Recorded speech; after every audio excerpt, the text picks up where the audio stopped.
Brought to you by Technopova Curve 5G. Discover new horizon.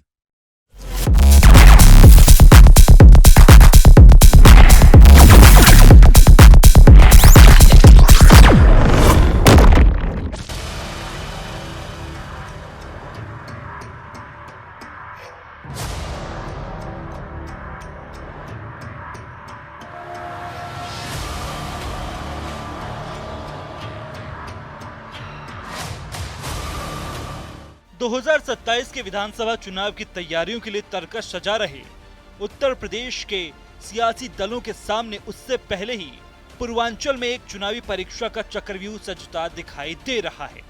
और ये सब हो रहा है मुख्तार अंसारी के बेटे अब्बास अंसारी की विधायकी जाने के बाद खाली हुई मऊ सीट पर। हालांकि अब्बास अंसारी अभी हाईकोर्ट जाने की बात कह रहे हैं। देखिए, कोर्ट का फैसला है, हम उसको स्वीकार करते हैं और उस फैसले को अधिकार है कि हम हाई कोर्ट जाएंगे, चुनौती देंगे और न्याय निश्चित है कि हाई कोर्ट से हमको न्याय मिलेगा। तो क्या पार्टी जाएगी या अब्बास अंसारी खुद? पार्टी खुद जाएगी। अब्बास अंसारी जाएं तब भी पार्टी है, हम जाएं तब भी पार्टी है। नहीं तो वो उनका रसूख और उनकी तमाम चीजें, तो क्या लगता है इस उसमें उनके साथ खड़े रहना या उनके लिए अपील करना? एज ए विधायक की हैसियत से हम उनके साथ खड़े हैं। माननीय सर्वोच्च न्यायालय में हमें ये लगता है कि कोई भी शख्स हो उसको अपनी बात को रखने का आखिरी मौका दिया जाना चाहिए। मेंबरशिप तो आप 15 दिन के बाद भी कर लेते, लेकिन हाईकोर्ट सर्वोच्च न्यायालय में जो मौका अब्बास को मिलना चाहिए, हमें पूरा भरोसा है कि अगर एक दिन भी मौका मिला तो अब्बास अंसारी के साथ न्याय होगा और समाजवादी पार्टी अन्याय देख नहीं सकती है। सो ओम प्रकाश राजभर जी को इतनी क्या जल्दी है मऊ पर फातिहा पढ़ने की? दरअसल साल 2022 के विधानसभा चुनाव के दौरान दिए गए भड़काऊ भाषण के मामले में सुभाषपा विधायक अब्बास अंसारी को कोर्ट ने शनिवार को दोषी करार देते हुए 2 साल की सजा सुनाई। सजा के बाद अब्बास की विधानसभा सदस्यता भी लोक प्रतिनिधित्व अधिनियम की धारा 8 के तहत खत्म हो गई। रविवार को विधानसभा सचिवालय से भी मऊ सीट के खाली होने की घोषणा हो गई। अब इस फैसले पर भी सियासी संग्राम सजा है। ये तो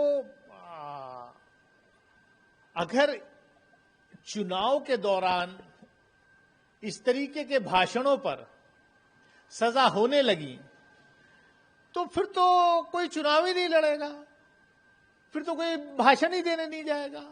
लेकिन उसके बावजूद उनकी नीयत इस बात से साबित हो जाती है कि नीयत खराब कितनी थी कि कल जजमेंट आया, इतवार के दिन दफ्तर खुलवा करके डिस्क्वालिफिकेशन का नोटिस निकाल दिया गया, ऑर्डर निकाल दिया गया। ऐसे कई राज्यों में विधायक और सांसद डिस्क्वालीफाई हुए हैं, जजमेंट आए, लेकिन उनके बारे में नोटिस नहीं निकाला गया। लोकसभा में भी आपको याद होगा कि कई सदस्य की सदस्यता गई, जजमेंट आया, लेकिन एक एक हफ्ते बैठे रहे।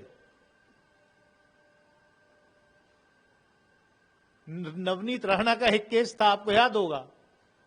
अब आप ये जान लो कि जो एमपी एमएलए कोर्ट बने हैं, आप अगर आपको लगता है कि कहीं आप पूर्वाग्रह से कार्रवाई हो रही तो आप उनके खिलाफ कहीं जा भी नहीं सकते। ये एक बहुत बड़ा फेलियर है, इसका नुकसान कई बार जो है सस्ता खो के चुकाना पड़ रहा है। वहीं अब सीट खाली होने के बाद मऊ में उपचुनाव की महाभारत होनी है। ऐसे में ओम प्रकाश राजभर ने इस सीट पर अपना दावा ठोक दिया है। हालांकि टिकट अंसारी परिवार को मिलेगा या नहीं, ये पत्ते अभी नहीं खोल रहे, लेकिन अपने कोटे की सीट बचाने की पूरी बैटिंग में जुट गए हैं। हालांकि एक पेंच ये है कि 2022 में राजभर और अखिलेश यादव का गठबंधन था और अब राजभर बीजेपी के साथ सरकार में शामिल हैं। वहीं इस सीट पर बीजेपी की भी नजर है। मुख्तार अंसारी की विरासत वाली इस सीट पर बीजेपी कमल खिलाकर अपना सूखा खत्म करने का सुनहरा मौका देख रही है। राजभर के दावे और बीजेपी के दांव में सपा भी अपने समीकरण बनाने में पीछे नहीं रहेगी। सवाल ये भी उठ रहा है कि सपा अंसारी परिवार के किसी चेहरे को चुनाव में उतार सकती है। अब्बास अंसारी ने जिस तरह की हेट स्पीच की थी, धमकाने का प्रयास किया था, ऐसी बातें लोकतंत्र के मंदिर में ऐसे व्यक्ति को बैठने का अधिकार नहीं होना चाहिए। समाजवादी पार्टी के एसोसिएशन के साथ अंसारी परिवार जिस तरह से अपराध में लिप्त रहा है, ऐसे व्यक्ति का यही हश्र होना था। जो बोया पेड़ बबूल का, तो आम कहां से हुए? अगर आप गाली गलौज करेंगे, आप पर अराजकता फैलाने की कोशिश करेंगे, तो उसके सजा का भुगतान तो करना ही पड़ेगा। और अब्बास अंसारी को अपने किए गए कर्मों की सजा मिली है। बहरहाल मऊ सीट पर मुख्तार अंसारी परिवार का ही वर्चस्व रहा है। बीजेपी इस सीट पर जीत दर्ज नहीं कर पाई है, लेकिन मंझुआ से लेकर मुरादाबाद की कुंदरकी सरीखी सीटों पर कमल खिलाकर बीजेपी ने तमाम सियासी समीकरणों को अपने तरीके से सिद्ध कर दिया है। अब ऐसे में सवाल यही है कि उपचुनाव में किसका चलेगा दांव, कौन होगा मऊ का नया Mukhtar. Brought to you by Technopova Curve 5G. Discover new horizon.